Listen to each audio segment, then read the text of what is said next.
శ్రీకృష్ణ లీలారించోళి ప్రళంబాసురవధ. పరమరమణీయ కాండీరవనమునందు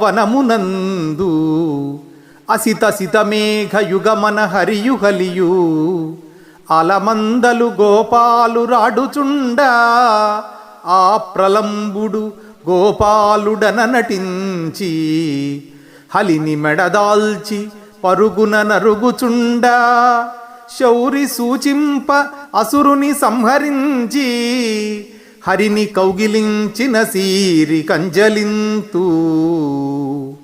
హరిని కౌగిలించిన సీరి కంజలింతు. యమునా నదీ తీరంలో ఖాండీరము అనే అందమైన వనం ఒకటి ఉంది.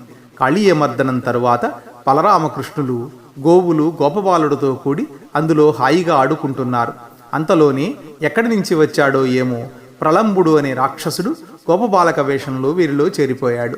కొద్దిసేపు ఆడుకున్నట్టు నటించి కృష్ణుణ్ణి ఏమీ చేయలేనని గ్రహించి బలరాముణ్ణి ఎత్తుకొని పరిగెత్తసాగాడు.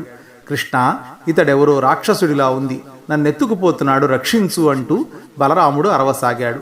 అప్పుడు కృష్ణుడు బలరామునితో, అన్నా, నీవు అనంతుడవు, అనంతమైన శక్తివంతుడవు, వాడి తలపై బలంగా మోదు, వాడు చస్తాడు అని చెప్పాడు. అలాగే చేశాడు బలరాముడు. అలా ప్రళంబుడు బలరాముని చేతిలో మరణించాడు.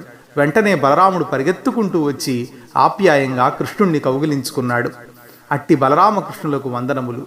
రచన పద్యపఠనం TVM సత్యనారాయణ.